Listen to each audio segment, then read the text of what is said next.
My husband and I were in Canary Islands on a trip that our daughter gifted us. During this joyful journey, something unexpected happened. We ran into my ex-fiancé, who is a doctor, along with the friends who stole him from me. They looked down on us and started talking badly about us. But when my husband asked, "Do you know who I am?"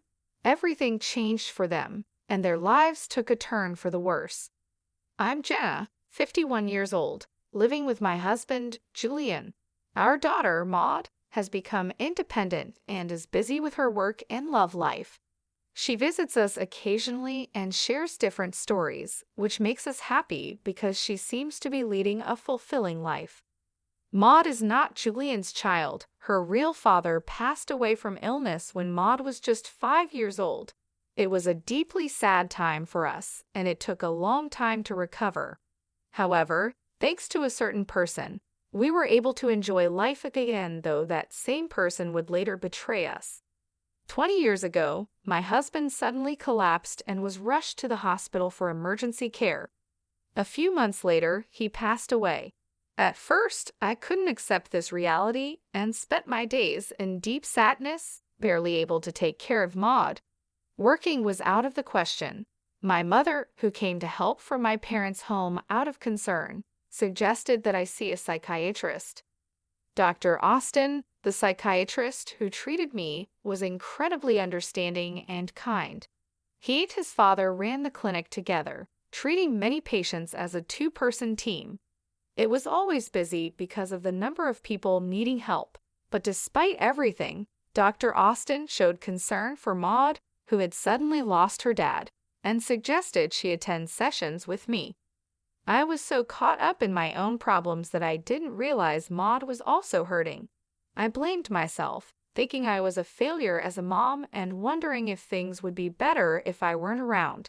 It's easy to lose sight of everything when you suddenly lose a partner you've been with for years. Dr. Austin never dismissed my feelings. He gave me medication and also provided emotional support. He told me, "Please come in right away if anything happens. If it's hard to come to the clinic, please call this number." He handed me a business card with his phone number on it. At first, I thought it might be a bother to call him, but I also knew I might need it in desperate times. Once, when I was feeling so low that I considered leaving this world and leaving Maud behind, I called Dr. Austin for help. He listened to my tearful words without interrupting, offering advice and encouragement that greatly relieved me. Just as I was about to hang up, he said, "If it's okay with you, I can give you my ID so you can send me messages."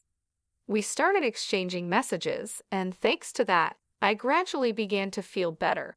The days when I didn't think about my late husband became more frequent, and I eventually recovered enough to return to work. I sent Dr. Austin a message of gratitude, thanking him for everything. Then, to my surprise, he replied, "Jenna, if it's all right with you, I'd like to be there for you in your personal life too." I was shocked. I never imagined Dr. Austin had feelings for me. He said, "I understand you're a widow and heartbroken, but to be honest, I fell in love with you at first sight. I really like you and would never leave you. Would you consider being in a relationship with me?" His sudden confession took me by surprise. I wasn't aware of his feelings and couldn't believe he would want to pursue a relationship with a patient. Dr. Austin is handsome and well off, so I couldn't understand why he would be interested in a single mother like me. I shared my honest thoughts with him, but he assured me, "You're the only one for me. I can't even think about other women." Hearing this, and considering how much he had supported Maud and me, I decided to start dating him. In hindsight, it was risky for a doctor to pursue a relationship with a patient, especially someone like me, living far from the world of luxury. But despite these concerns, we continued our relationship for about a year.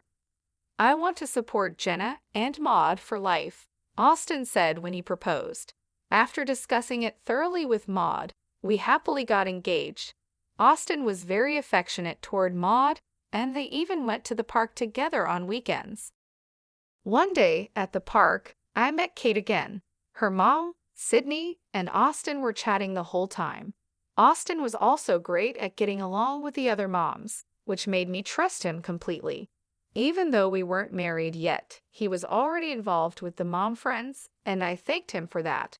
Austin just laughed and said, "That's normal. Once we're married, it's the natural thing to do." I thought Austin was truly wonderful. Then one day, in the middle of our happy life, Kate said something that caught me off guard.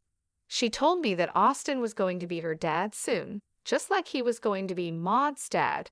I was stunned for a moment but brushed it off, thinking it was just a child's imagination. Austin was great with kids, and I figured Kate just liked him and was pretending. So I didn't think much of it. But that night, everything changed. Austin told me, "I'm sorry, but let's forget about the marriage." I was confused and immediately asked him why. He confessed, "Actually, I've fallen for someone else." Maud's words flashed through my mind, and I asked, "Don't tell me it's Sydney, Kate's mom." Austin froze, his face turning pale. Seeing his reaction, I realized he had planned to break up with me without mentioning Sydney.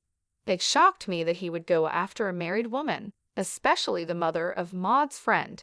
I felt betrayed and pleaded with Austin, trying to hold back my tears. But he cut me off, shouting, "Shut up." I was stunned by his sudden change. Luckily, Maud was staying at my parents' house at the time. Austin then added, "Sydney is more beautiful than you, and we're more physically compatible. Besides, you've been rejecting me lately because of Maud." I couldn't believe he chose Sydney for such shallow reasons. Whether Austin initiated it or Sydney did, it didn't matter, they both had crossed a line. As I tried to process everything, Austin made a cruel remark, saying he was drawn to the idea of being with a grieving widow. "I liked the way you looked, even though your clothes and hair were a bit shabby. But it was your appearance as a widow that really attracted me. I wanted to control you." It was awful to realize that he never loved me for who I was. He continued, "I kept treating you because I didn't want another doctor to take you away. It was a mistake that you recovered so well. Maybe it's thanks to my skills as a doctor. I should have made sure you kept coming to the hospital." I was shocked and couldn't understand what he was saying. As Austin continued his hurtful words, I quickly became disillusioned with him.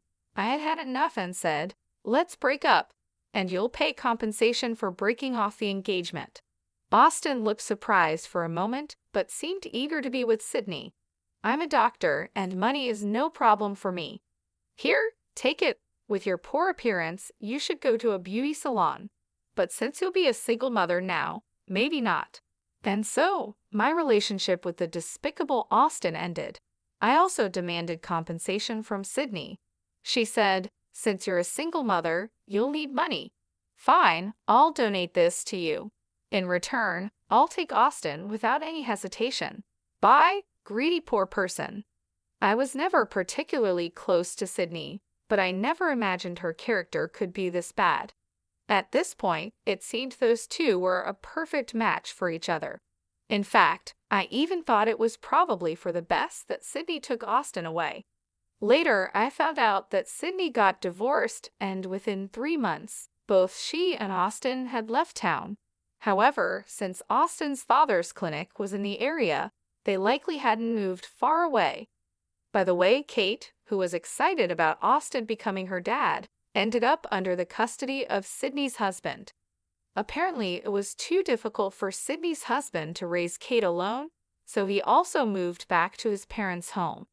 This news made Maud burst into tears. "I don't want Austin to leave," she cried. More than being upset about Sydney taking Austin away, I was heartbroken to see Maud cry. I had never wished for someone's misfortune before, but after everything that happened, I sincerely hoped those two would be unhappy. Now, at 51, I'm very happy. I thought I was done with men, but then I met someone by chance and remarried. He's nothing like the despicable Austin, a truly wonderful man who cares deeply for both Maud and me. His name is Julian, and he's 55 years old. Although he's usually busy with work, he frequently makes time for our family. Now that Maud is independent and it's just the two of us, we're living like newlyweds. Then one day, he handed me something and said, "Here, take this and go enjoy Canary Islands."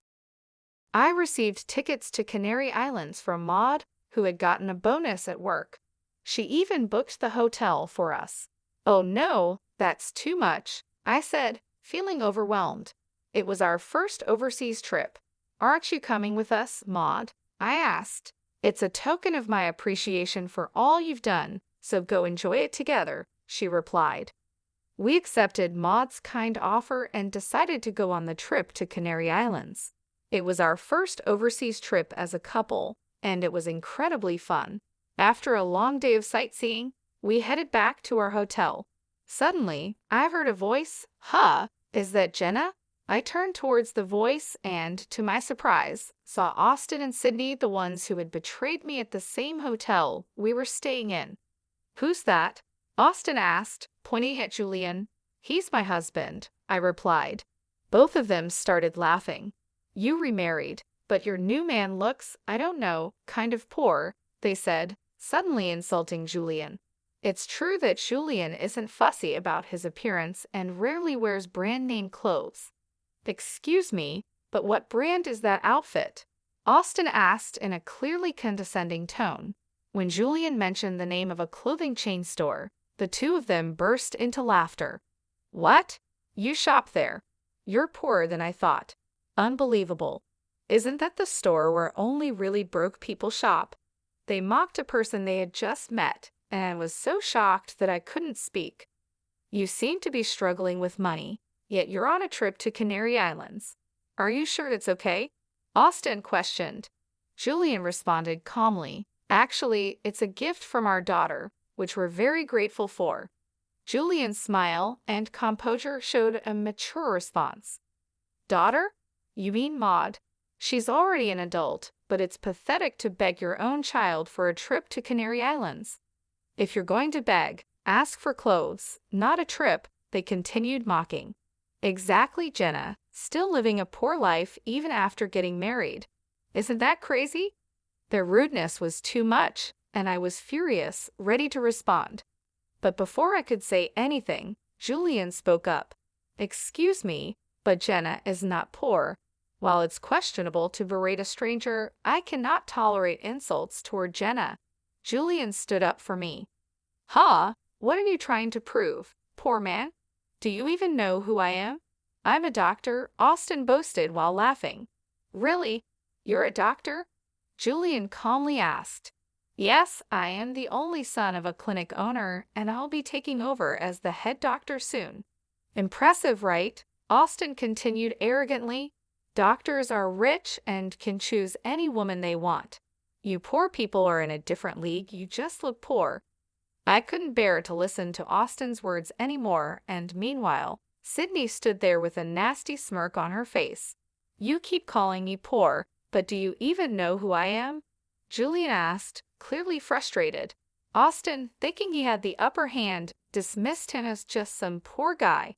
In the short time we had been talking, Austin had used the word poor so much that it seemed like his favorite insult. It was obvious that he looked down on others. But then Julian said something that completely changed the smug attitudes of both Austin and Sydney. "Actually, I think I'm quite well off," Julian began. "I run a pharmaceutical company."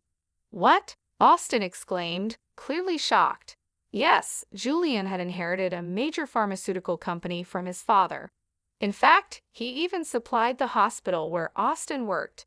The realization hit Austin hard. He finally understood who Julian was. "No way. You're the president of the company we rely on." Seeing Austin's shocked expression, Sydney started to panic. Julian remained calm and polite, saying, "Thank you for using our services," with such elegance that I found myself falling for him all over again. Sydney, desperate to regain control, snapped, "So what if you're a pharmaceutical company president? If the doctors decide not to use your drugs, it's over, right? Austin, stop dealing with this guy's company." But Julian wasn't fazed. "That's not possible," he replied. "The decision is made by the head doctor and the pharmacists. It's not something I can interfere with." Austin's face turned pale as he realized the gravity of the situation. Sydney, too, went pale as the reality of what they had done sank in. "Did we just make a huge mistake?" she asked, and Austin could only nod in response. Julian continued, "I've had a long relationship with your father. We've played golf together and shared meals. Our relationship has grown from just a business one to a friendship." Hearing this, Austin deeply bowed and apologized. "I'm so sorry. I'll speak to my father, the head doctor, about this." Meanwhile, Sydney stood there in a daze, and Austin looked utterly defeated. "That's not going to work," Julian said calmly. "The moment you insulted Jenna, I started recording everything." He had sensed the hostility in the air and had begun recording the conversation on his phone right away. "I really am sorry," Austin stammered. "I shouldn't have called you poor." He was apologizing profusely now. Julian approached him, his voice firm. "Jenna has told me before that her ex-fiancé was a jerk, the worst kind. And now, here you are, with Maud's friend's mom, still insulting Jenna. There's a limit to how much you can disrespect someone." Julian's words hit Austin hard, leaving him speechless. Both Austin and Sydney fell completely silent, realizing the full extent of their mistake. I felt a wave of happiness as Julian stood up for me, and his courage inspired me to confront Austin and Sydney as well. Ever since they got together, I had always thought Austin was just right for Sydney, cheating while having a child and insulting people without a second thought. "You two are perfect for each other with your terrible characters," I said, my voice steady. "So thank you, Sydney, for taking such a lousy man off my hands." The two of them probably never expected me to speak up like that. I continued, "And what kind of nerve do you have, insulting someone you've just met, especially on a vacation? My husband, no less, calling him poor and whatnot. How old are you both? Is your mind all right? To anyone watching, you two seem like the crazy ones." At my words, I saw a hint of realization cross their faces. "No, we were just drunk," Sydney stammered. "And seeing you after so long, looking so happy, she trailed off, trying to excuse their behavior. "Such an excuse is unacceptable," I replied firmly. "So being drunk excuses anything. And what does it matter if I looked happy? It's sad that you can't be happy for someone else's happiness." Julian addressed them calmly but firmly. "We might never meet again, but don't ever say such terrible things again." With those parting words, we walked away, leaving them standing there, still trying to apologize. As we left, I could hear them saying, "I'm really sorry," over and over. Julian, still angry, decided to send the recording he had made to Austin's father. Not long after, Austin's dad called. After Julian explained the situation, it was clear that Austin's father was furious. Having met him a few times, I knew he was a strict man, and this news would not sit well with him. I could easily imagine Austin facing the wrath of his father. After their conversation, Austin's dad called us to apologize and said he would deal with Austin. Then he hung up. For Austin and Sydney, it must have been the worst Canary Islands trip ever. If they hadn't confronted us that day, we could have been enjoying ourselves at the hotel instead. A few days later, something unexpected happened. Austin's dad, along with Austin and Sydney, showed up at our house. Sydney was wearing light makeup, and both of them had noticeably red faces, clearly embarrassed. "We are truly sorry for what we did," they apologized sincerely. Acknowledging that they had wronged us, they offered a substantial amount of money as compensation. At first, we refused, but they insisted, so we accepted it. After that, the three of them left. Later, Austin's dad told Julian that Austin and Sydney had gotten divorced. It turned out that Austin's father had pressured them into it. He had never approved of their marriage from the start. Moreover, Austin was supposed to take over the family clinic, but that plan was now off, and he even faced a salary cut. As for Sydney, I didn't know what became of her afterward, but I recently heard a rumor that she was spotted working in a mature women's delivery service, looking quite haggard and struggling. Who could have imagined such an ending for someone who abandoned her child and stole her classmate's mom's fiancé? But I thought it was their responsibility to deal with the consequences of their actions. As for us, we felt upset after that incident, but after a good night's sleep, we felt refreshed and enjoyed the rest of our Canary Islands trip. When we told Maud about our experience, she laughed and said, "That's a good example of the kind of adult not to become." Indeed, I thought it was for the best that we had split up with Austin, especially for Maud's sake. Now, we're planning our next family vacation, eagerly looking forward